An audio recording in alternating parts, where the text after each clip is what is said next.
We're live. We're live. I hope you're all tuning in today. We are the Podguyz Podcast, bringing it to you as we do every Monday, 10:15 Eastern Standard Time. I am Tony Kaz. Kevin Neary here. Of course, we have the ever-loving Picasso, the doer of all things Trekkie, the doodler of all things crazy. There you go. The impeccableness of everything impeccably.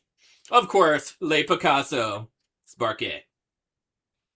And Sparky's there with his big board, big bubble letters. The H and the I is there. Sparky's muted for good reason because he is our on studio, on target live artist right now. So he kind of talks. We talk a little bit. He draws what we talk about for the most part in such detail. It will make your head spin and wonder if you are actually living inside of one of Sparky's drawings, or are you in the reality you are assumed to be in?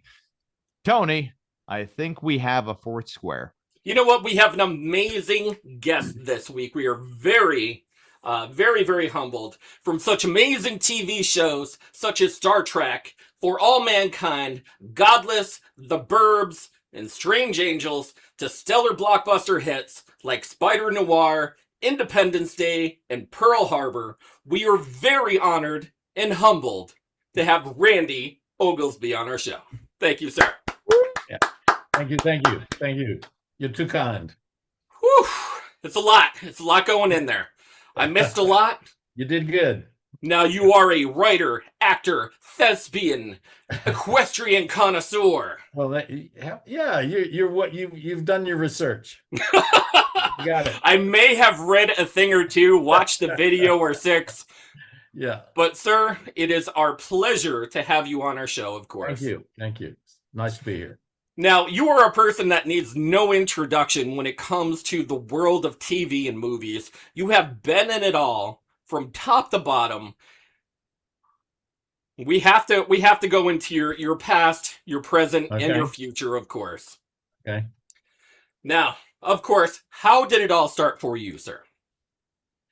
Well, how it all started. Very good question. That's all we do here. All we do. Okay. I did not have any when I was coming through high school. I had no notion that I was going to be an actor. It was not in the cards. I did a couple of musicals in high school. I enjoyed it.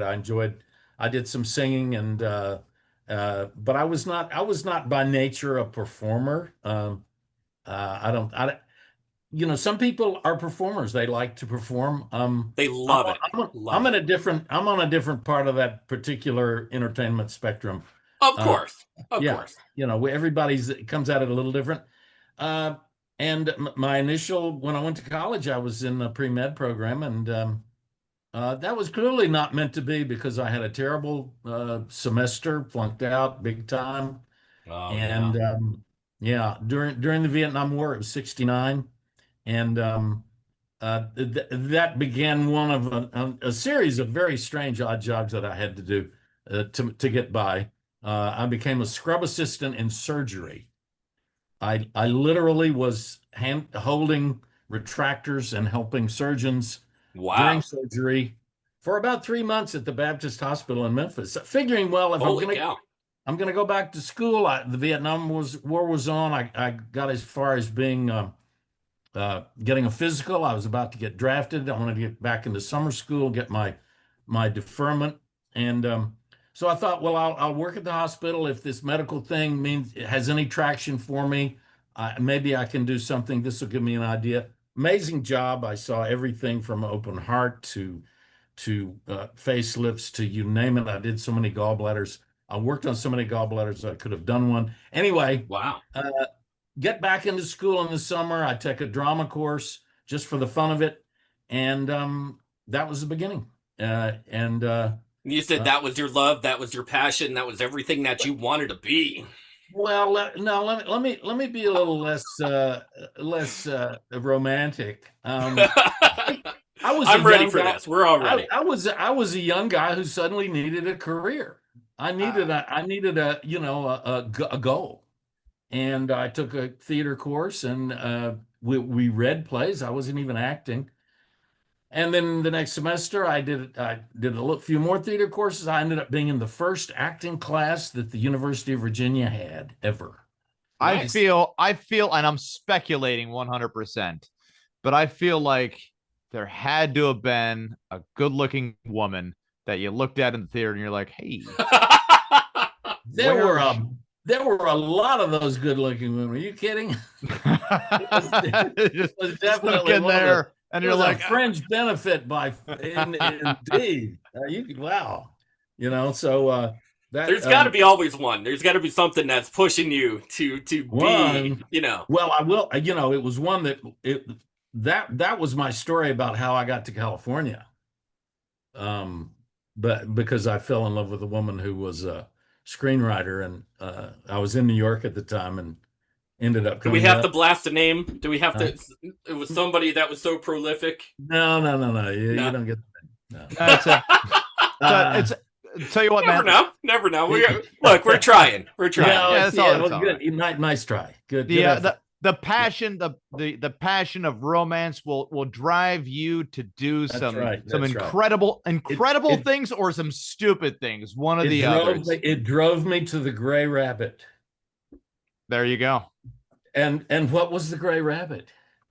It was a hippie bus line that ran nonstop between Manhattan and Los Angeles, and that's how I ended up getting to L.A.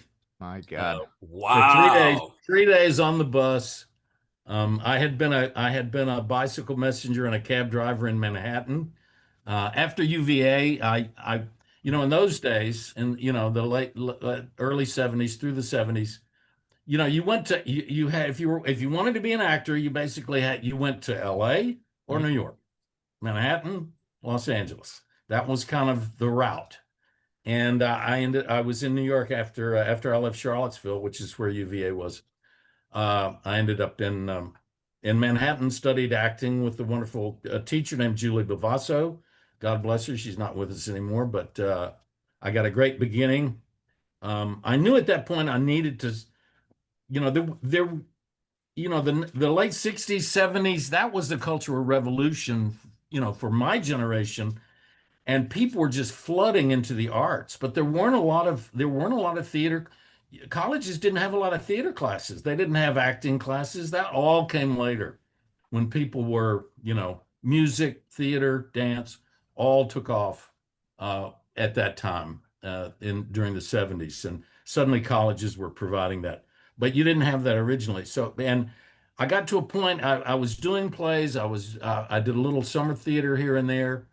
And I would get to about 2 weeks into rehearsal and just not know what to do. And I knew I couldn't depend on the directors, to help me. I mean, some would, some wouldn't. I didn't want to depend on it. So I knew I needed more training. And that brought me to New York and Julie Bavasso's classes. I studied with her. And I was driving a cab. I was a bicycle messenger. It was pretty close to the bone. I was living on 6th Street in the East Village between 1st and 2nd. And New York in the 70s could be a pretty heavy place. That's for sure. I don't know if you recall, but wasn't alive during that time, but there was no, was not alive. I'm an 80s baby right here. My mom always tells me stories about her and my grandfather. They grew up in Forest Hills in Queens. Yeah.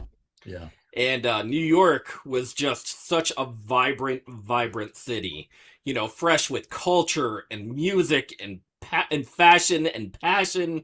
And like the people were just invigorating, and everything about it was just, you got a high crime rate too back then too, man. There was a high crime rate. Because you have, so like compared to then, everybody's got a cell phone to call the cops, right? Back then, you had to fucking call from your house. You had to go to a payphone or just yell, help. And even then, the cops would be like, oh, we know that guy. He paid us off. So go to hell, sort of thing. Yeah. So what the statistics don't show is something like that. But man, tight to the area all around. So then you get to California, you work your butt off, or you're still. No, I get to California. Yeah. I went because I was in love. on was in via love the with- hippie bus. Right on Pardon? the Yeah, bus. the gray rabbit. The gray rabbit took the gray rabbit. They had seats in the front, but they put bunk beds in the back, so Nice. people could sleep and crash because you're going direct. You're going nonstop. You're stopping to get gas. You're stopping to maybe get some food here and there. But it was I get to LA. Of course, the romance is immediately in the tank the minute I get there. So that was done. Oh no. Yeah. Well, live and learn. Better to have loved and lost than not have loved at all. Mhm. So, uh, but I met some people that had gone to acting school at the American Conservatory Theater in San Francisco, who at that time had a summer program. I auditioned for the summer program, got in. I go to San Francisco in 1975, the spring of '75. And that was the beginning of 7 years in San Francisco, where I studied acting and then worked in the acting company. They had the American Conservatory Theater was created by a wonderful artistic director named William Ball, Mhm. and Bill managed to have NEA grants and grants and financial support from the San Francisco community. They hired 35 actors for 9 months. You got a Lort A contract for 9 months. Wow. 35 actors, and they did rotating rep. So they would do 5 shows a week. Well, they would do 8 shows a week in rotating rep. So they could do you could do 3 big plays, 3 different big plays, during the week. Over the 8 performances that you would be doing. And I did that for, till 1982. And at that time, agents from Los Angeles would come to San Francisco and scout young actors. And in 1982, the company no longer hired a full company, and a lot of us were out of work, basically. And that was time to go to LA. And I had an agent, Michael Bloom Agency. Michael Bloom had seen me in in shows there. And while Now, I was which shows did you do in particular while you were in New York? in New York, I only did one show in New York, and it was a workshop of The Robber Bridegroom with Raul Julia. And literally about 2 years later, while I was in school at ACT, I got a call from them saying, "We're going to bring that show to Broadway. Would you like to come?" And I had to make a big decision at that point. I could have gone to Broadway in 1970. That was 76, I think, or Wow. 77. And I chose to stay in school. And I do not regret the decision. Great decision. Yeah. Well, Yeah. because I was learning so much, I was getting I was getting my toolkit together that I needed to continue, so that I didn't need to depend on other people in the midst of a project.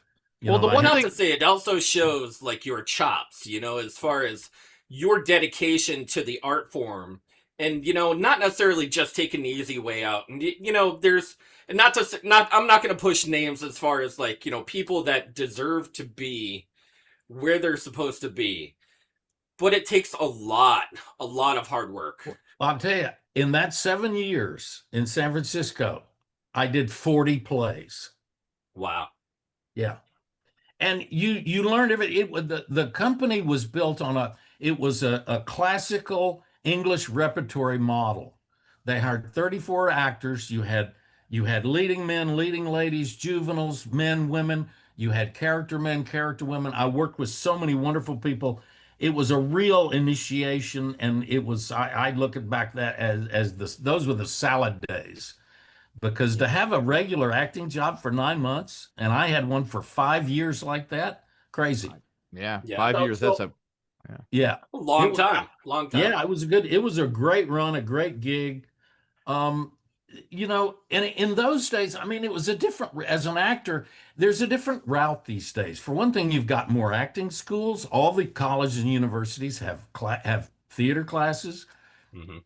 young people are making movies now. You've got the iPhone to make, everybody's making their own movies, and there was none of that. You know, you did theater, and then you got discovered and brought into the film and television world. You know, if you were in New York, the casting people would go to plays and see you there. In LA, I did, and when I got to LA, I did a lot of 99-seat waiver, which is small theater stuff. You don't get paid. But when I came to LA, I was actually, a bunch of my friends from San Francisco we all came down together, and we started a little theater company. And so we started producing and acting and writing in plays. And wow. yeah, so we you keep your juices going while you're trying to break into the big leagues. Yeah, the dog days sort of thing where you're trying to sell. You want an audience there to watch, and because Yeah, you don't want to play for empty seats, obviously. right. So did you ever have to go out there and ask people if they wanted to have free tickets, any ticket, $5 for a ticket, something like that? No, we didn't have to. We didn't pass a hat. Well, actually, for waiver, no. People would, we charged an admission, but we weren't getting paid. We weren't getting paid, and we somehow managed to produce these shows. I don't know how we did it, because we would do big shows. We would do a cast of 20 people in a storefront theater in Venice. It was you had to have people with time and energy in order to actually rehearse. Yeah, I mean, I was always doing, in those days, in those early years, I was always doing 3 or 4, 5, 6 plays a year. Wow. And when I was lucky, I'd get a theater, I'd get a TV gig. I got my first film, but I also worked at the big theaters in Los Angeles, the Mark Taper Forum. I did 7 shows there. We had an Olympic Arts Festival in 1984 when the Olympics were here. And, as they're coming back to Los Angeles, and I did a play, and I played a cowboy in the play, and a young casting director saw me as a cowboy, and he brought me in to read for Clint Eastwood's Pale Rider. Nice. And I ended up doing Pale Rider because I'd played a cowboy on stage. So, but there's a funny story about you that. have a very rugged look about you. I don't know how rugged, but much more rugged now that I'm. Some people, you put a cowboy hat on, and you could really imagine them back in the Wild West days. Other people, you put the cowboy hat on, and they're a little bit too clean shaven. I'm not going to typecast you as anything, but I could see oil tycoon. Oil tycoon billionaire. Randy, if there's one thing through his career that you could definitely say is Randy's got range, and you don't, whenever I've seen range throughout every one of your roles that you've had, I don't ever see an actor there. I always see you playing the character every time. And it's a compliment in the most dearest form, because some people, I'll give you an example. Tom Hanks, everything after Forrest Gump, it's Tom Hanks playing a guy. They never figured out what to do with me. I really believe they just didn't know. No, they didn't know. I think this guy? Well, I think they've got it a little bit too easy for you, because they said to themselves, we could give Randy just about any role, and he's going to not only make the character his own, but he's going to make the whole story cohesive to that one cog that has to be there in the whole entire storyline. And it speaks upon experience. Like there's something we pointed out, me and a friend, Mike Jones. This one guy comes up to us after an open mic. He's like, you guys were really good, and we're like, Mike says, well, me and Kev have been doing this for 10 plus years. He's like, this is your first time up here, so it speaks upon experience of how you get into character. And I want to ask you a little bit about that. When you're given a character, and I mean, you have been given some real tough ones that I'm damn certain people have had to pass on because they can't do it. It's tough. It's tricky, and you can't really nail it down. when getting into a character, what's your mindset? And I mean, like the toughest one I can even think of, mask acting. That's kind of tricky right there. When it comes to Star Trek. But even like you've been in not just Spider Noir now, right? Which, by the way, right. I watched. Kudos, sir. Kudos. I watched last night, and I watched in the black and white because I'm like, you know what? Yeah, black and white. It's cool in black and white, and I really like watching myself in black and white. I will say. I think it was meant to be shown that way. So I'm like, I think just watch it that way. And Brendan Gleeson in black and white is a real treat. No, you're right. I mean, yeah, he's got a mug, and it's a marvelous thing. Nick Cage, he's gonna deliver exactly Very what good. you want every time, and he's very good, very good. It's- Good part. Oh, yeah, absolutely. The and don't get like sometimes he gets dramatic. He gets some flack for oversaturating the market, like where it's and that what was the that? over exaggeration of enthusiasm. That's what we're gonna go with. Yeah, the so over if you're in a lot of stuff, mainstream stuff, people are just like Nick Cage again. But when he's got a role like he's putting on right now, and every episode, like I don't do the commercial thing. I'll pay more for no commercials. I don't want to be taken out of something if I'm into it. HBO Max, I did that Black Friday $3 thing, and there's nothing but commercials. It's basically like I threw $36 out the window and just have fun with the whole idea. But getting back to the original question, when you're given such a tough character, how, if you can explain, you can explain, but how do you wrap your mind around that idea and really get into it? Well, it's all human. I mean, it's all about human nature, and we're all basically, we all have the same drives, needs, wants, desires. You just look at the character and determine what those are, and then you've got something to do. Then you can play something. Then you've got an action. You've got an objective when you walk in front of the camera. You're doing something. Just to back up a little bit, when I got the role in Pale Rider, which let me give you a quick story about. Jimmy Stewart always said luck was a very important part of the business. You needed a little luck. Well, I did Pale Rider, and when I did the movie, it was great. They cast me in this role. I even got to name the character. They cast me, and they didn't have a name for this character. They said, "What do you want to call him?" I said, "You know what? We're going to call him Elam," and it was an homage to Jack Elam. Do you remember Jack Elam? No. Oh man, he played in all the westerns. He was a guy that had one of his eyes pointed in the wrong direction.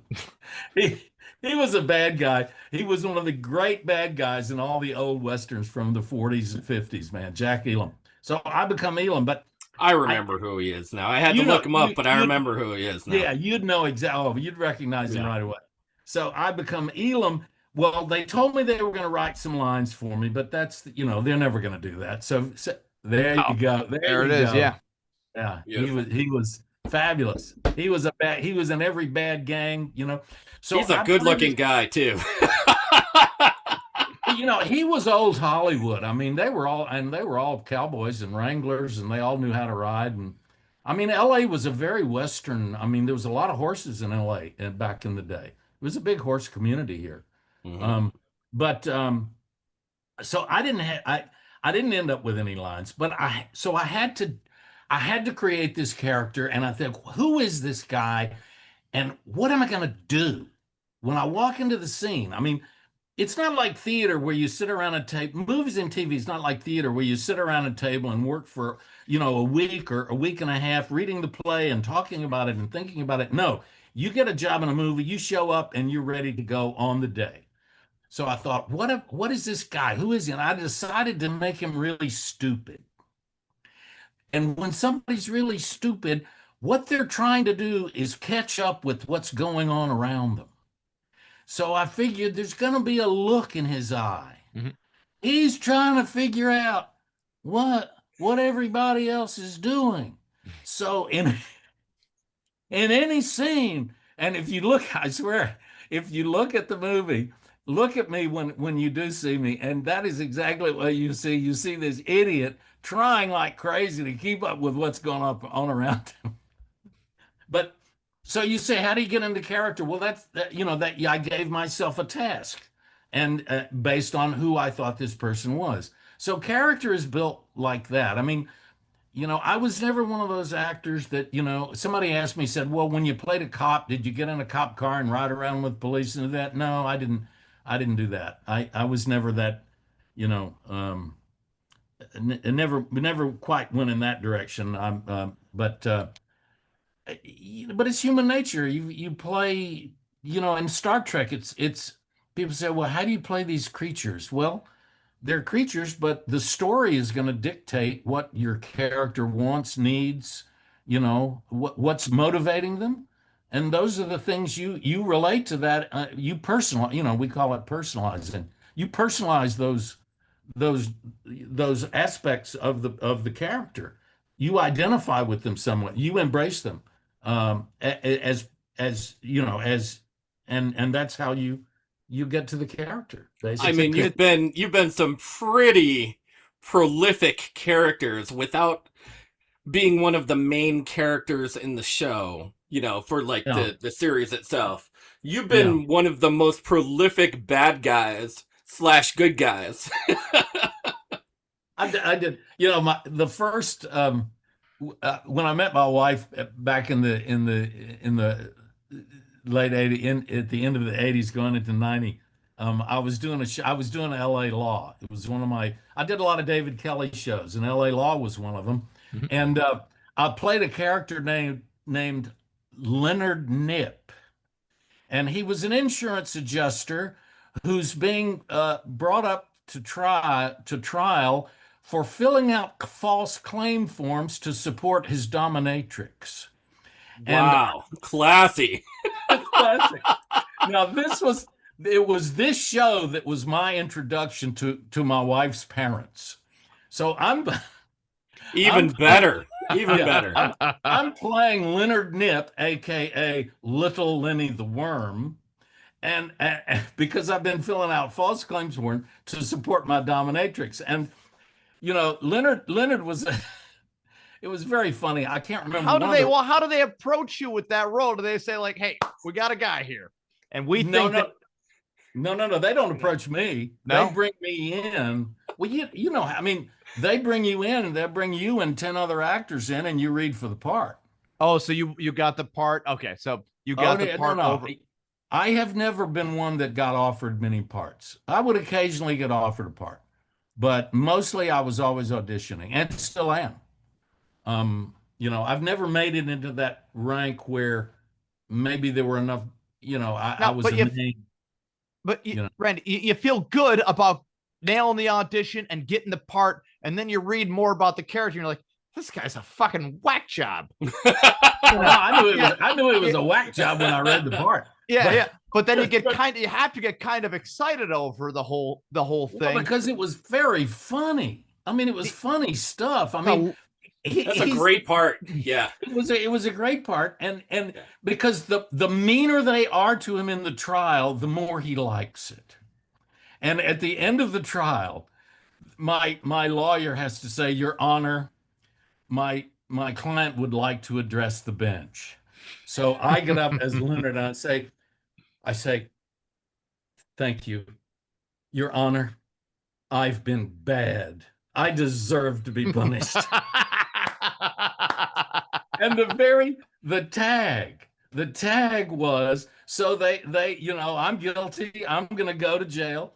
Yeah. I'm standing there. They've made the judgment. I'm standing there, and and my exit is this very large blonde prison matron walks up behind me. Mm-hmm. And suddenly they, now you, Mr. Nip, you have to, and I hear her, and she walks up behind me, and I hear her, and I turn around and look at her and go, "Oh my."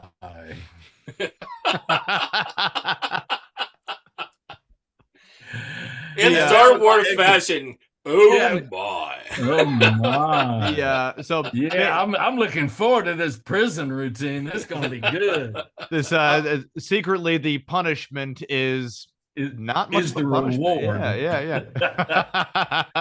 Yeah, but that was that was what my my wife's parents how they first I met mean, me. the judge Playing- should have the judge in the show should have, been like, in light of your fetish, just put him in a room and keep complimenting him. Tell him how great of a guy he is. That'll fuck him up.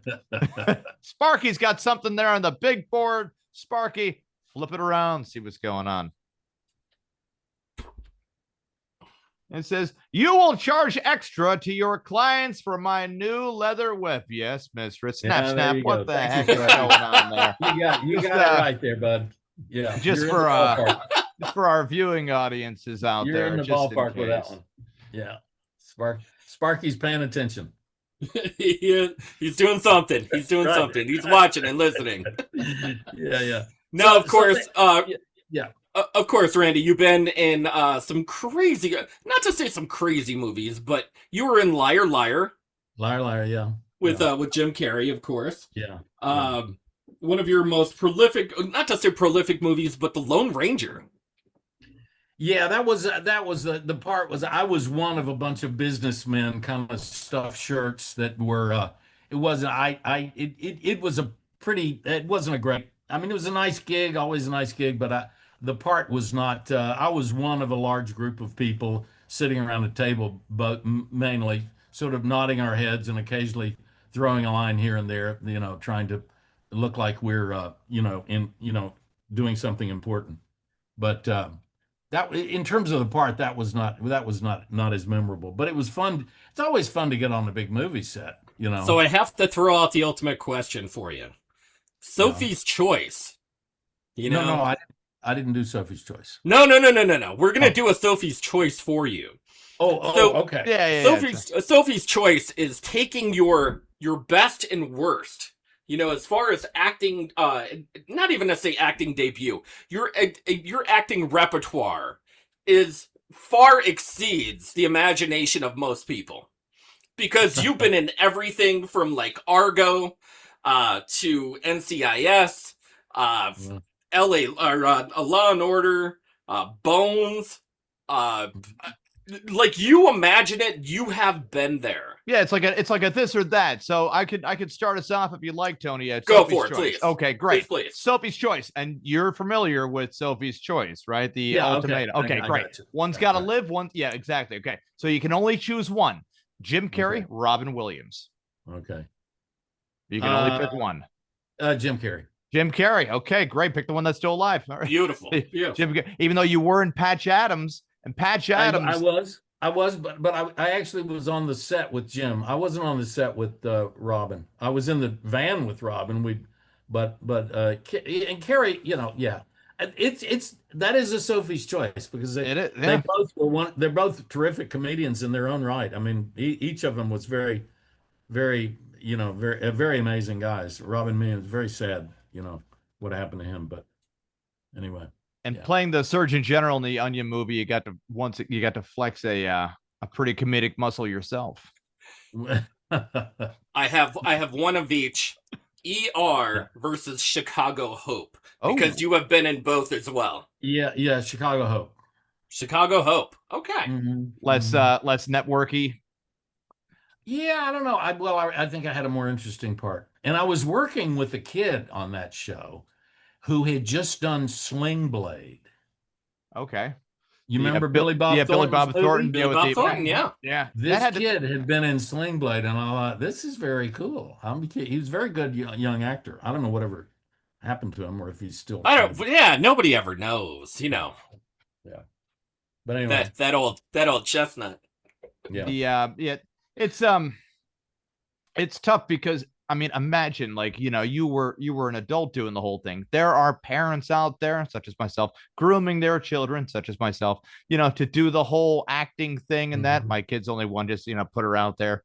But there, when you see the behavior of the parents during like these little model shoots and that, oh my God, I'm like, I don't think I have that, that kind of filth on my soul yet, sort of thing. Yeah. The yeah. Can be a little weird. yeah, but you did One have more choice for you. One more choice. Yeah. Deep Yeah. Space Nine versus Voyager. Ooh, good one. Yeah. Oh, Deep Space. That's Deep easy. Space Nine. Yeah. And why? Well, it very, very simply because the one part that I did on Star Trek of the 7, Which you hold the record for, by the way. Yeah, well, I think somebody else is we're tied, but and Ah. I only get the 7 because one of the characters I played was twins Oh. on Deep Space. I play Akel and Rokel Yeah. on Deep Space, so that's what gave me the 7. Maybe that's a little bit of a cheat, but No. Deep Space, And Deep Space had another great character that I really enjoyed. Sileran Prin was this Kardashian who had been blown up in a terrorist attack, and half of his face was destroyed. And he kidnaps. I don't remember the character, but Nana Visitor played the role. I kidnap her. She's very pregnant. I'm living on an asteroid in a container crate, basically. And I kidnap her because I intend to remove the child from her and raise it and kill her. Oh, and it's in the last 15 that's a saucy script right there. Yeah, it's really he was a sick puppy. But the character it was the last 15 minutes of the episode, and it was one of the longest master shots I've ever done, because I think the scene lasted about 10 minutes. And, they'll do it. In those days, they used to do a master where they'll roll the whole scene and catch it all in one big piece. Mm-hmm. And it was like doing a little play. And I've got her. I end up getting her. I put her on the table. I've got a laser. I'm about ready to open her up, take the child. And, bad things happen to me. But I can hear your passion in your voice. I love it. It was just, he was just so creepy. And the other interest, the thing that's worth noting about this part, I was in the makeup chair 5 hours. Oh yeah, it took 5 hours to do that makeup and 3 hours to get out of it. So now I posted a couple promo pictures as far as what you have done as far as makeup is concerned, and I've always found I found it really, really interesting that you had very, not to say very elaborate type of course makeups. Oh, but yeah. In general, you've had some really, really elaborate makeup styles and makeup artists that have worked on you for hours and hours and hours. Yeah, that was all Star Trek. The big makeup was Star Trek. I mean, all those.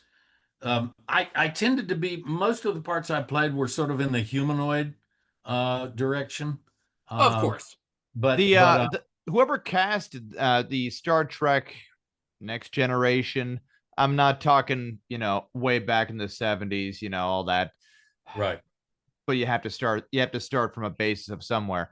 But whoever was the casting director really had a root of actors to go to, because I can't find one instance where they had a skip of a beat. Maybe one basketball player, I won't say his name, but but they really had they had a whole crate full of actors basically to just go from. Was there just a whole agency that they went from? No, I tell you, it was Junie Lowry Johnson's office, and she had a guy working for her, a guy named Ron Surma. Ron retired, I think, not too long after we did Enterprise. But Junie cast that show for years, and Ron was her guy that did most of he was sort of, we would read with Ron and see Ron. And they used a lot of theater actors, because theater actors could handle, Star Trek language could be a little bit arch, a little bit not naturalistic, it feels Shakespearean to a degree, but only in space. It's But so theater actors, having dealt with language, Shakespeare, the classics, were a little more, I think, a little more reliable. So they called in a lot of theater actors. I mean, a lot of my buddies. I mean, we all aspired to do Star Trek. Some of my friends, they never made it, and that was one of the things. They felt like they missed something because they didn't get to do Star Trek. But and they would call in, a lot of, in those days. I mean, even Sir Patrick Stewart, who Yeah, of course, was one of the main protagonists in that show, Mhm. a huge thespian actor. Yeah. And Scott Bakula, whom I worked with in Enterprise. I mean, I had like an 11 episode arc in Enterprise, which was a great arc. And Scott, was a well-trained, experienced actor, stage and film and everything Now, else. wouldn't it be a great rug pull if they, at the last episode, they just pull him out and it was just him quantum leaping again? That would be awesome. They're like, Quantum leap. son of a bitch. He's like, Ziggy, I'm It out got of me here now. again. This was the longest episode of Quantum Leap. But a little sidebar, and again about Star Trek actors. In Enterprise, when I did that big arc as one of the Xindi, and the Xindi had humanoids. The Xindis were all from the same planet, but there were different varieties of Xindi. There were humanoids and sloths and aquatics and reptilians. Well, the guy who played the reptilian Xindi, who ultimately murders me, Mhm. was an actor that I was on Broadway with. Nice. And we knew each other very well. And through the whole episode, we were antagonists, And then at the end, he dispatches me. But that Do you was get it. to that point where there's a lot of, and not to say like, I see you as a very classically trained actor, just getting straight to the point, doing what you need to do. How many outtakes are there? How many what? Outtakes are there where you're just like Take twos. you and your Yeah. buddy, you're in the zone, and like Yeah. there's your guys are going off script. Oh, no, we don't go up. Nothing. That's one thing about theater actors, because we don't. If you're doing Shakespeare, you don't go off script. No, You don't yeah. go off script. Yeah. Yeah, that- If you're doing classics, the text is that's what it is. Yeah. You don't so I now I have improvised. One of my favorite. I I improvised. guess a that's my line- question. Where have you Okay. improvised? Okay, I did Independence Day. I don't know if you remember Independence Day. Of course. Yeah. I have a scene with Randy Quaid where I play this mechanic, and we're at a bar, and and me and another mechanic are teasing him because he claims that he'd been abducted by aliens, and I'm giving him a hard time. And of course, as we're sitting at the bar, suddenly the spaceship appears behind us in the window, and I get up and walk to the window, staring, and there's the spaceship. But at one point, they needed a little video clip of me and this other mechanic being interviewed about this Randy Quaid's character. And Emmerich said, he said, he sent, he said, you guys go with the B camera, and the B camera is going to shoot this. And you're going to shoot a scene where this woman, a TV personality, is interviewing you, and shoot this scene where she's interviewing you about Randy Quaid. And I said, Which, well, by look, the way, Randy Quaid, an amazing actor. Yeah, very good for his time, of course. Yeah. I'm sure he's super funny dude. Yeah, well, I didn't, it was a short scene that I had with him, so I can't say that I spent a lot of time with Quaid, but he was good. He was very good in the scene. You're doing the work. I mean, we didn't do a lot of socializing, so I can't really speak to that. But so they send us off to do this, and I said, well, we don't have a script. They said, well, just make it up. So they're basically sending us off with the B camera to improvise this little scene. And the scene is one where she's interviewing us about this Randy Quaid's character, and that he claims he was, had been abducted and the aliens had taken him and stuff like that. And at one point in the scene, and this came out of the blue, I looked at her and said, oh, yes, he was abused. He was abused sexually. That needed to be in there in every way. Hey, Because that would pinpoint to that character, and Randy Quaid's character was cuckoo in the movie. He was cuckoo. But I remember seeing that when I first saw that movie. My daughter went with me, and that was the biggest laugh in the movie. That line got a huge laugh. Oh, that's awesome. He was abused sexually. That was those are the blanks that you don't need filled in, but when they are filled in, okay, all right, we got it. We figured that's where. No. What they did to him. Yeah, what they did to him. Oh, you don't want to know. And by the way, that character was so much bigger than, and not to say bigger than Will Smith's character, bigger than Tony. I mean, I think more relatable is the idea there, because an everyman character that needs to be portrayed in that situation. Beautiful. You hit it on the head with the hand, to the point where when you say something like that, everyone knows someone that would say something like that drunk at a bar, and you're just like, God, yeah, we know, man, we know. I mean, maybe now, like, especially with the realization of the ship being there, but the besides Independence Day, there's a scene. I'll switch up movies here, just for a moment, if you don't mind. With the movie Unthinkable, and Samuel L. Jackson having the exchange that you had, right? And that's you having, I mean, damn near perfect chemistry in character. I know Samuel L. Jackson now, but even back then, like, that's 2010-ish. Yeah. So I guess it was. That Snakes on a Plane, Samuel L. Jackson. No. That is after The Negotiator, Samuel L. Jackson getting away from the whole thing. But how did you feel in character when it came to that scene perfectly? I'm good. Well, it's a very intense scene for my character.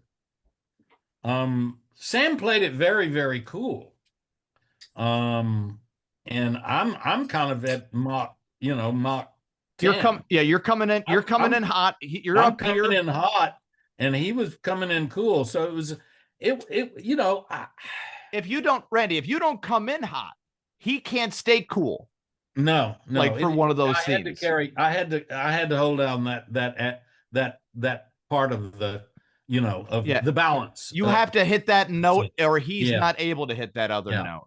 Yeah, I mean, I'm my pants are in a twist because I'm the big kind of I'm the main guy who's responsible for getting the finding out where the friggin' bomb is. Yeah. And the clock is ticking, and I've got all the pressures on me. I mean, I'm on the hot seat. Yeah. So that's why I ended up going. I don't know that I could have played it any other way. But that's where it went. Yeah. It's if one syllable was off, or if his rhythm towards it. I mean, I was watching scene by scene on it, and I'm like, damn, this is good.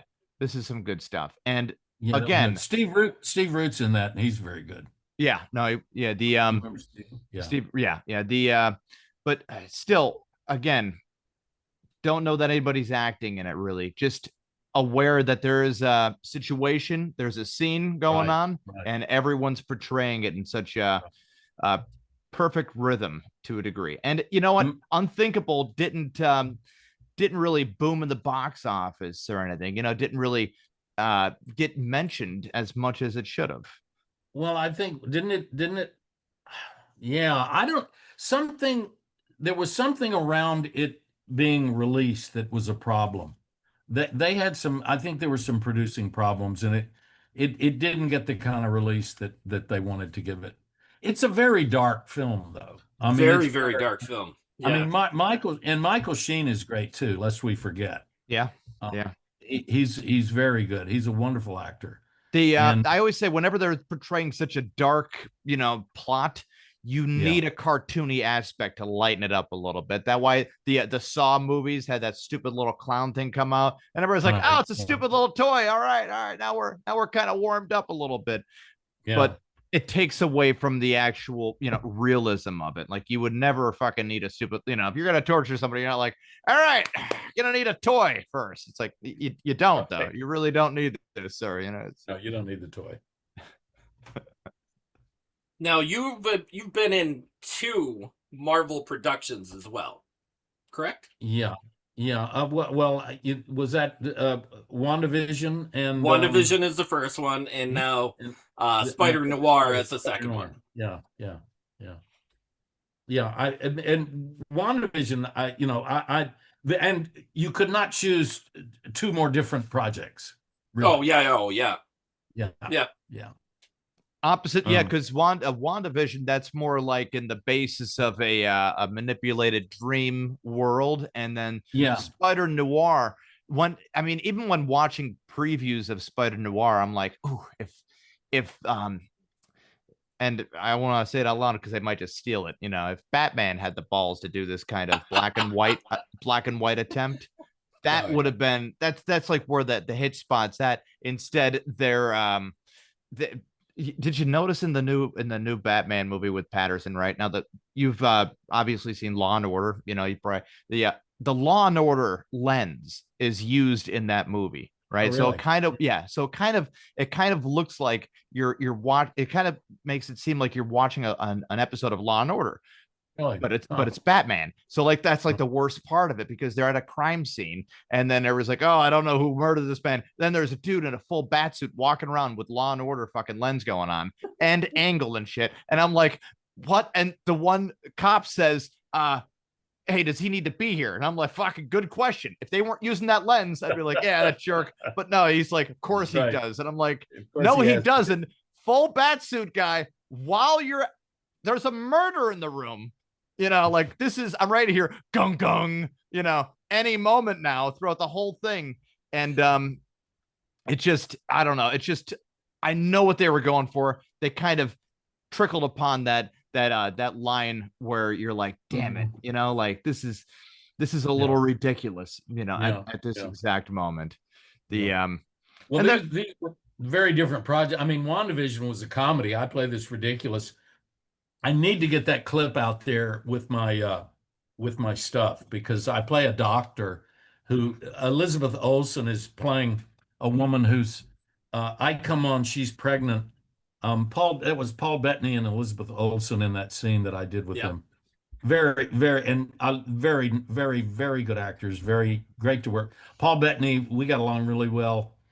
He's English and he's done a lot of theater, and you kind of can always feel the people that have done theater that have a kind of an attitude about the work that it's very serious, but they're able to enjoy it and kind of stand back. And when you're off camera and about ready to come on or something, it's like you're in the wings again, and there's a great kind of camaraderie around it. But I play this doctor who is overseeing the birth of their child, who was conceived and gestated in about 3 hours. Mm-hmm. So it's very silly. By imagination only. By imagination. Yeah, but it was very silly. It was a very funny scene. Very, very funny. Yeah. And I enjoyed that immensely. And then you've got Spider Noir, which is the total other side of the street, man. Dark, noir, dark, gritty. Beautiful, just beautifully shot as well. Mm-hmm. Yeah. Now, I guess my main question is now that you have gotten your feet wet in the Marvel world, do you feel like there's more meat on the potato now, for you to go into future Marvel shows? What is your endeavor? Something that you would love to get into that, kind of wets your whistle. Yeah, they picked up The Burbs, so we're going to be doing that and maybe shooting that in October. Beautiful, congratulations, by the way. Thank you. Yeah, and season 2, right? my whistle is pretty wet with that. But and I'm looking forward to that because it was that was a really really nice set. A lot of good directors. We had women directors, um, and a very Kiki Palmer, terrific. I enjoyed working with her a lot. And so Jack I'm Whitehall, Julia Duffy, of course. Julia, yes. Okay. Interesting side note. Julia Duffy, which I have a little romantic, relationship with in A the little Bird. something, yeah. Yeah, a little sweet little, my first on-screen kiss. and but the first sitcom I did was Bob Newhart, and the first scene that I did in a sitcom was with Julia Duffy. Oh, wow. And here we end up many, many, many years later, 30, 40 years, I don't know, many years later, working again and meant to be. Meant to be. And she's great. She was great. I said, Julia, you remember that scene? And she said, oh gosh, I because I play this crazy guy, like this nutcase that manages to break into the TV studio and get on camera. But to do so, he has to get past her. Yeah. And she is the secretary who's like, it's her first day. And she unfortunately lets me get past her into the studio. And at some point later in the episode, you hear my voice coming out on the television set, screaming something nonsensical about Mother's Day.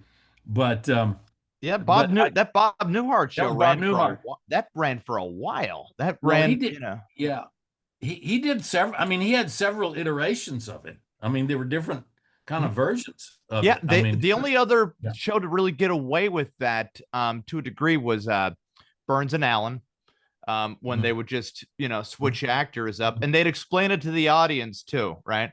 And this is like they knew it was a show. You got a live audience there, and they're just saying okay, and then back into the whole thing as if they're right back into character sort of thing. And that's the only one I can think of that that was able to get away with it so smoothly as and it probably had a lot to do with Newhart, but Newhart was an interesting guy. But Julia and I had it was a lot of fun. I had never done a kiss on screen. And so here I am leading up to this with Julia. We have a little scene where we do this fairly chaste little smooch. But I said, Julia, I have never done this. So this is the first time I had to I wanted to kind of get everything, copacetic, and she was very sweet. And of course we had an intimacy coordinator. Oh, of course. Yeah. Of course. Yeah. Well, take no chances. It would not be Hollywood if you did not. No lawsuits here. Yeah, as long as it was like a lawyer, not like some guy with a stash and smelling like a rum, rolling in there like, all right, guys. But you asked me about characters, how you get into character. I played in the Burbs. I play a retired cop, and when I first read it and they told me about it, and I'm a neighborhood guy, and really in the first 4 episodes, basically I'm on a riding lawnmower.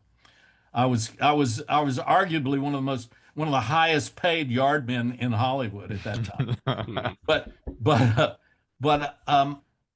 I flashed on my father on what kind of guy this would be. My father worked for the FAA. He'd been in the Marines in World War II.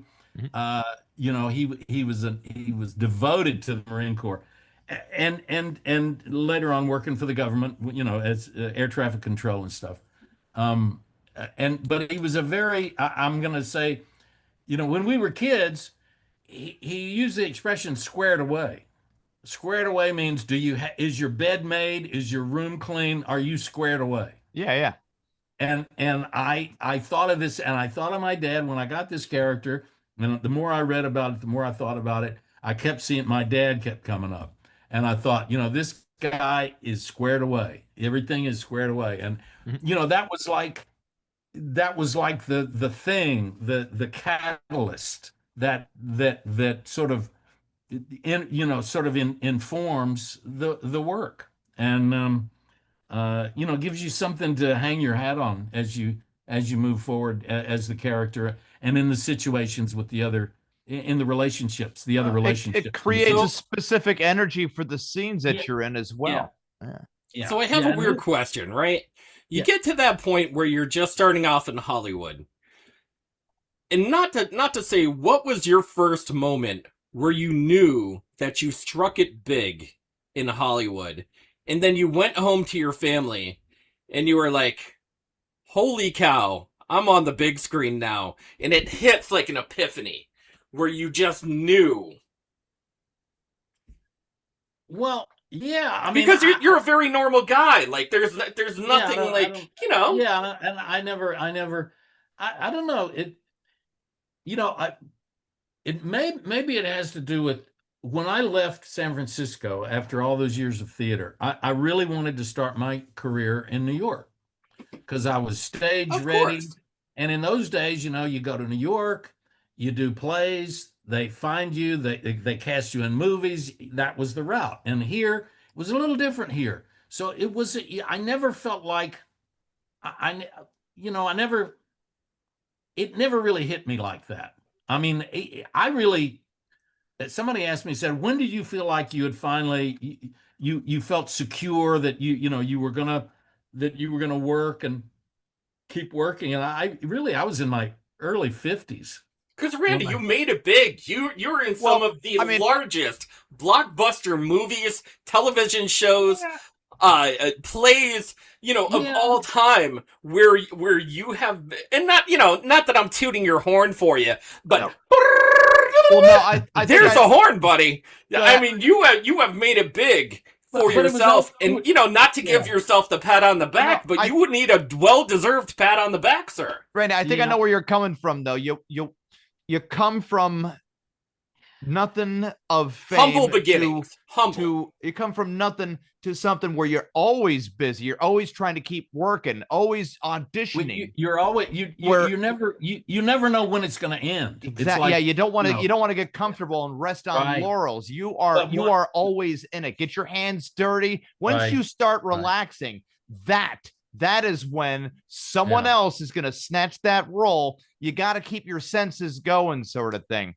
Yeah, you got to keep your, you got to keep showing up. Yeah. I mean, really, a lot of it just showing up, putting in the work in the day. I mean, I could have 3 or 4 auditions in a day. I mean, I'm going to Warner Brothers in the morning, and then I'm, maybe going over to Fox at noon, and then I'm heading back to Universal again.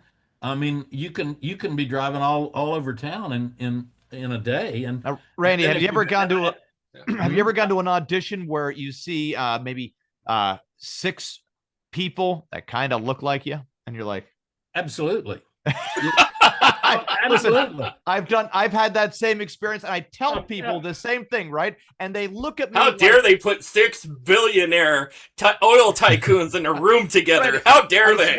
I swear, I've been called a liar. They're like, no way. There's nobody that looks like you, Kevin. I'm like, no, but there are. And for some odd reason, there's people out there that can find the same type of person, and it's weird. So where you have to, it feels like you're competing against yourself sometimes. Well, I never, it was never somebody that looked the same, but there were about 6 or 8 or 10 guys that I would always be up against. Mm-hmm. I mean, it's some version of those 10 guys, maybe the 4 or 5 on one shift.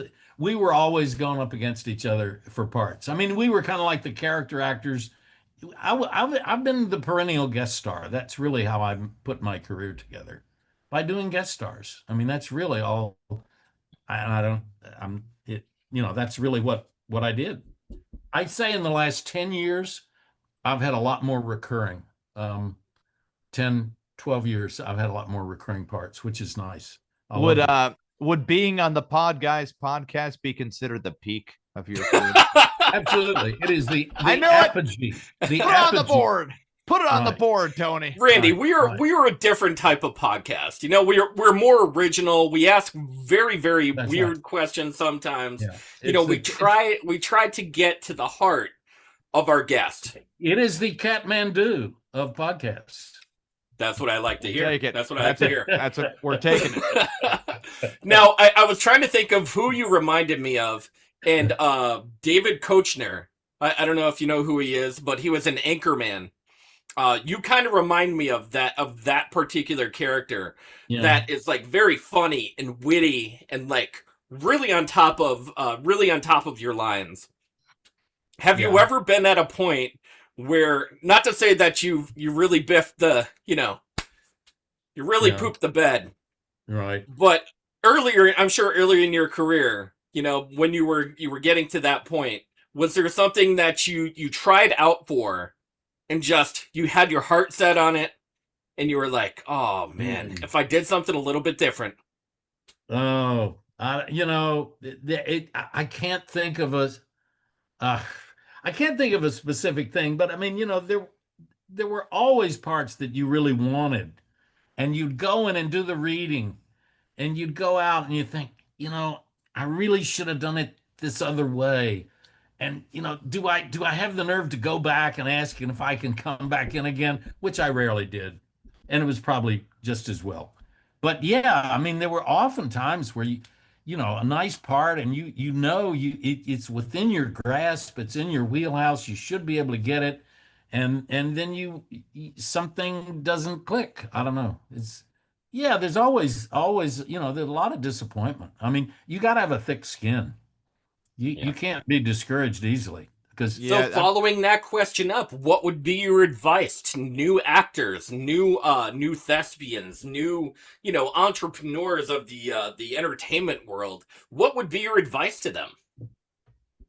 well, keep showing up, and I think have your need to do the work grounded in something pretty profound for yourself. In other words, So your smart. motive needs to be real solid, and you need to know about it, and you need to have that's the way I am. I thought about it. I thought about it. I contemplated it. What are we doing? What are actors doing? Who are we as actors? It's an ancient craft.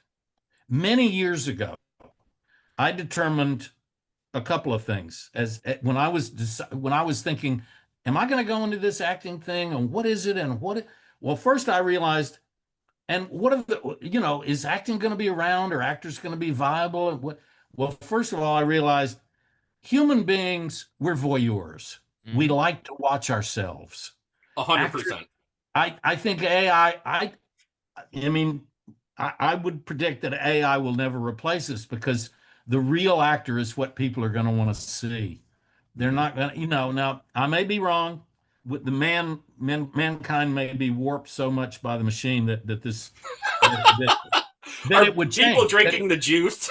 They're drinking the juice, man. Well, People at drink least the Kool-Aid. Yeah, at least No you're leaving enough room on either Yeah. side where Yeah. it's not a definitive thing. It's just it's Yeah. tricky. It's tricky to take away the concept of a real human portraying real human Right. emotions in a scene. And Polar Express is one of those terminologies. And Tom Hanks again, right? Tom Hanks, they call it polar expressing, right? When there's too much CGI and it creeps people the fuck out, like really bad. Yeah. Where you're in that uncanny valley of like, Yeah. oh, but this isn't real, and I know it's not real. When like Irishman, Robert De Niro's playing a 37-year-old and he's 80. So they had to do a lot of stuff to the face to make him seem. You're like, that why way. are you here in this movie? I don't know. There's something to be said about loyalty to casting your friends a lot, and then there's like, hey man, give it to another guy, give it to a younger guy.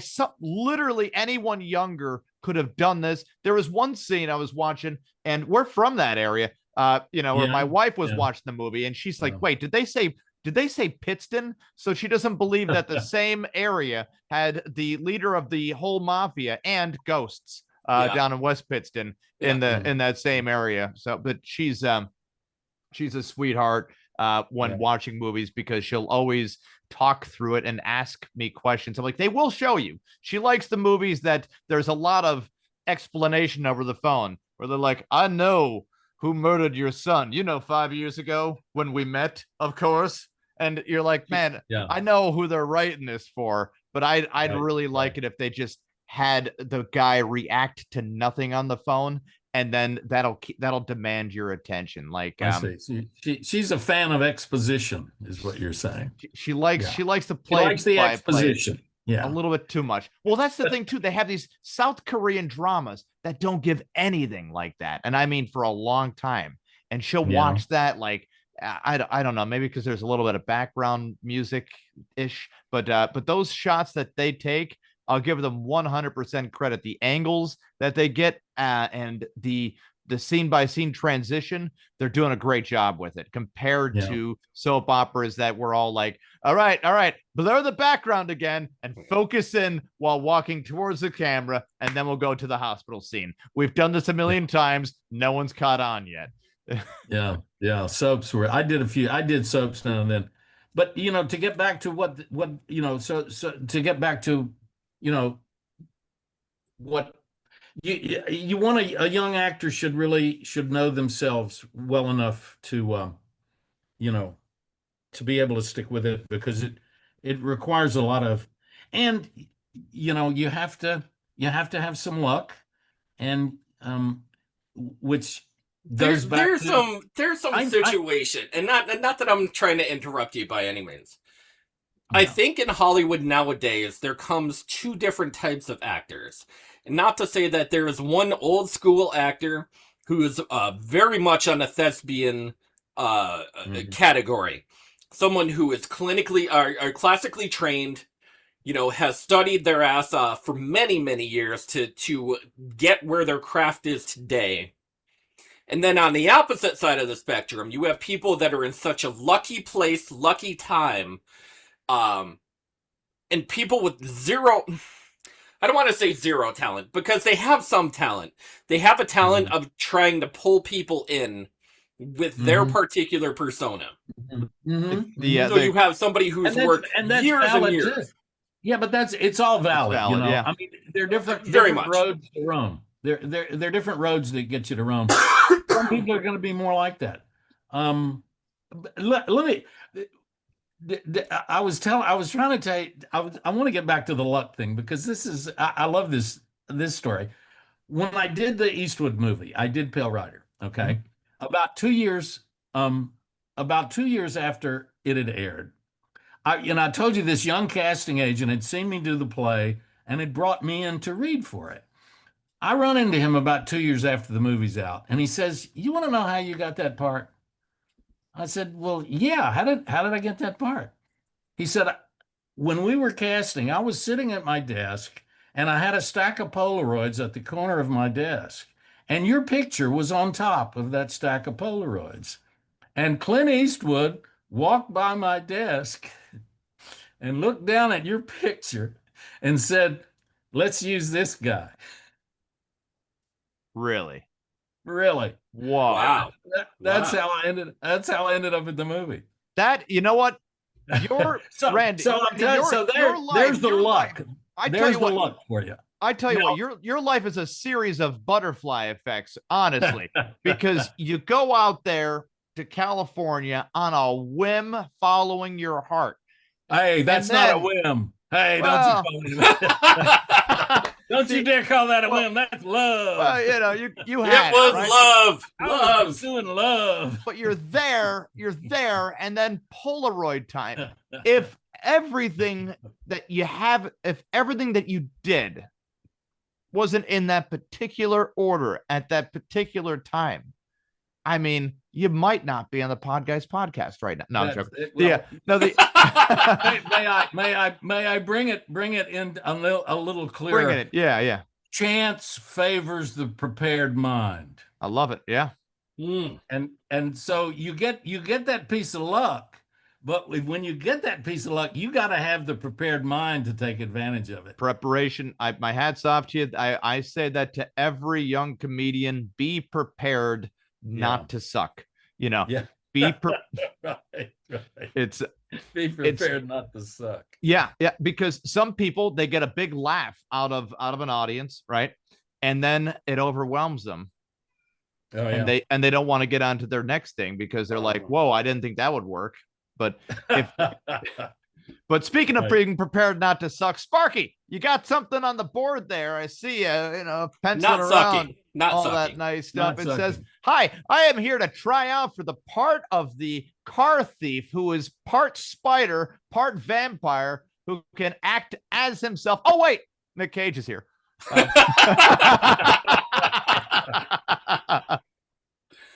Touche. Yeah, there might have been a guy, before Nick Cage showed up and said, "Hey, I heard there's a Spider-Man around here. I could be that guy." Right. And they're like, I could be that guy. Nick Cage, who called you? I just showed up. Lost $1 million playing blackjack in Vegas. I'm gonna make it back. I'm back, baby. That's my best Nick Cage. I have no impersonation talent. Night at the Museum. Wait, no, it wasn't Night at the Museum. National Treasure 4, where they just steal a hat. Who's this handsome guy? That is Ronald Reagan. Is that Ronald Reagan? No, it said Randy Oglesby, actor profile. No. You as a football player. No, that's not me. Not you? That's not me. Oh, all right. Maybe I was wrong. Hey, no, that's a pretender. That's pretenders everywhere.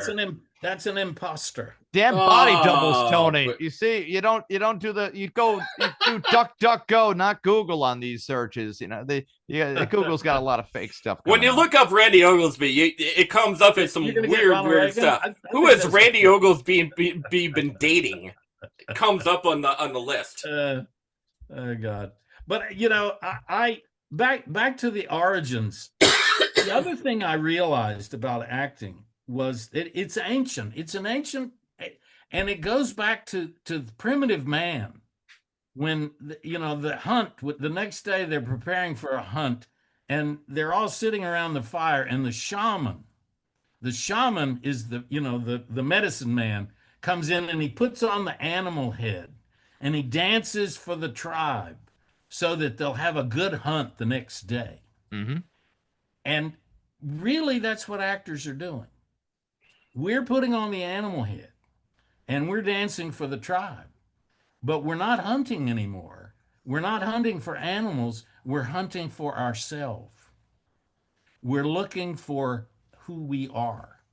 I mean, that was that's a dark actor's portrayal there. Yeah. No, it's not dark. I mean, it's just what we're doing. We're it is a search, and it goes right in with the voyeurism. I mean, they're two sides of the same coin, in a way. Well, but I think that's you said something earlier. You said something earlier that was really interesting, and I think you really hit on old school versus new school, as far as the way that you said that no matter what happened when you were going through college, there were not very many opportunities to get into theater, to get into acting, to get into certain things, unless you actually pursued like that particular career. Do you feel like today's new age actor has it a little bit easier because the timetable has kind of changed a little bit, as far as social media, stage presence? I think it's hugely different. But for one thing, because you can be a content creator, you can make it up yourself. I mean, there's a lot of buzz in Hollywood right now about some of these horror films that are coming out. These young guys that were YouTubers. They came up through YouTube. So it's a very different. The gatekeepers are there, but it functions differently now. Agreed. Yeah, no, but yeah, no, They're 100%. there and they're not. They're there and they're not there. They're And what these guys did, they created this content on their own and produced it and put it on YouTube, and then Hollywood finds them in a way, and They then do. and then brings them into the fold, and then suddenly they get all the Hollywood stuff, the promotions, the money, everything that it takes to get to the big screen. And so it's a different kind of collaboration. And as I said about actors, I mean, it used to be the only route, the only way you got on film and television where either you knew somebody or you did a play and they saw you in it and they brought you in to audition. Now people are making movies with their iPhones and making their own content and going on, Instagram and doing stuff like that. I mean, it's a very new situation out there, and Randy, there's so much anymore. Like there's for example, I remember the story Bill Burr, right, saying that he got a call from his dad, and he says, "Hey," he's like, "You were in I just saw a movie of you were in a movie with Pacino," and it was a movie that he did 9 years ago, where he was just Yeah. he wasn't a major part. But he was like, Right. "Yeah, Dad, that was like 9 years ago." He's like, "Well, it's new to me. I just saw it now, Yeah. So I Yeah. didn't know you were doing that." Just shows how much they're like. There used to just be, oh, just Netflix. Oh, well, I do Netflix, no cable, and then now Right. cable's trying to reinvent itself as like, well, you show, like your streaming scenario right here, and it's a better way to get a focus on what people like, because even if they're clicking around and all that nice stuff, Right. they know Right. how long you are on that piece of information for, so Yeah. that way they can Yeah. suggest stuff and kind of, instead of giving it off to a group of writers, now they're funneling it through AI. So YouTube, Yeah, I guess that's a whole other new frontier. yeah, I can't. like YouTube, like the gatekeeper turns out to be a robot that thinks that thinks that they know, That's true. exactly what people like, because That's true. it used to be like you subscribe to YouTube and you get all your subscription stuff, and you get all your favorite channels and stuff. But instead now it's like, now you want to get into the algorithm so much that you're trying your best to hashtag certain things that you think might be trending, just to throw yourself into the loop, and not just yourself, but 50 million other people onto it, who are all watching, liking, subscribing, sharing, and all that nice stuff. It's tough. It's all pretty foreign to me. But I guess it is just as rare as Clint Eastwood seeing a Polaroid on somebody's desk. Yeah. No, of course, the production company that is in New York, that's made huge ripples, A24. Production A24, company. Yeah. Of course, they're the guys who are like very New York-based independent entertainment, horror genre. They've been making some crazy low-budget movies for high dollar amounts at the box office. And I think a lot of these big production companies need to take note that, not to say that some of the bigger names don't draw people to the movie theater anymore. They look for a captivating storyline, are the special effects done well? What goes on in that particular movie? And a lot of that information isn't traded off very well, I guess, for newer clientele. And I don't know, Tony, like a lot of people, like a couple of years back, set some records on who was going to win, Barbie or Oppenheimer. And I'm like, oh my God, I don't know. Look, man. that was a cash grab. And there are some cash grabs in the world that they just do what they need to do. I can't keep up with it. The good thing is I don't even have to anymore. No. True. It's well, all good. We're going to wrap this up. Okay. Great. We're going to wrap this up. Been a lot of fun. We took a lot of your time. I apologize. Don't apologize. He loved it. We went through your life and career. I guess my ultimate question is where are you in the future now? Are you working on stuff currently besides The Burbs season 2? Well, yeah. I mean, yeah. I mean, I am. I'm looking forward to the Burbs. I mean, I audition when things come along. I had a nice little audition for Tracker last week. Nothing came of it, but such is life. And I'm actually kind of, well, I'm not kind of. I'm trying to produce a little film, uh, a film of a. This is going to sound a little. Ivan Turgenev was a great Russian writer from the 19th century, and he wrote a series. He wrote a book called The Sportsman's Sketches, which was a bunch of short stories. And one of the stories is a very fascinating story that I'm working with a couple of friends trying to produce. I'm not gonna. I might act in Yeah, it. you don't have to go into too much detail. Very, very small part. But anyway, yeah, It's I'm amazing. working on that, which is fun. It's a period piece. I adapted it with a friend of mine who's going to be directing, and we're working on that. It's called Lucaria. It's about a woman a beautiful young serf, Russian serf. She's a servant. She has she has an accident, and her life is completely turned upside down. And it's kind of a meditation on how she has endured the great shift in her fortune. Anyway, it's about be 30 minutes, maybe, little movie, but we're Look, it's a beautiful thing. It's a beautiful thing when you can just sometimes when bring you just it hit together. sometimes when you could just hit nothing but juice, right? In Yeah. 30 minutes, why have any more? Yeah. Well, that's all it can stand. It's not a big enough story, but I'm working on that, and that's kind of right there, and then waiting, looking forward to see what the Burbs has in store, and Randy, we cannot pat you on the back hard or long enough. Well, thank you. Okay, my to, back is to sore. give you your accomplishment, sir. Thanks. But You guys are we shall pat you upon the back. Thank you. For everything you have done. In your years and Okay, years Tony. and years of acting, kudos to you, sir. Kudos. Yeah, thank you, Tony. Thank you. Of course. Thank you, Kevin.